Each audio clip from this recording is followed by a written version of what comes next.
আসসালামু আলাইকুম। আমি এখন গরুর মাংসের বিরিয়ানি রান্না করব। তো এখানে আমি উম পেঁপে, সবুজ পেঁপে বেটে নিয়েছি, আ বাদাম বেটে নিয়েছি, আর পেঁয়াজ কুচি নিয়েছি, রাঁধুনি রেডিমিক্স মসলা নিয়েছি। তো আমি এখন চুলায় তেল দিয়ে দিলাম, পেঁয়া উম তেজপাতা দিয়ে দিলাম, আর পেঁয়াজ বাটা, আ বাদাম বাটা এবং পেঁপে বাটা এগুলো আমি সব একসাথে দিয়ে দিলাম এবং রেডিমিক্স মশলাটাও দিয়ে দিয়েছি।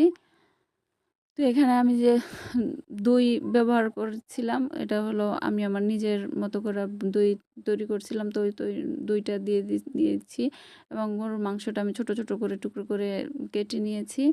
দইটা অ্যাকচুয়ালি আমার নিজের বানানো।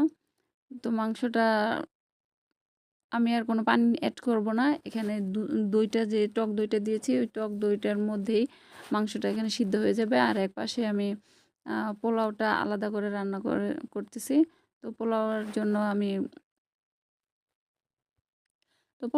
আমার মতো করে রান্না করতেছি। আর এদিকে আমার মাংসটা প্রায় হয়ে গিয়েছে, পোলাওটাও হয়ে গিয়েছে।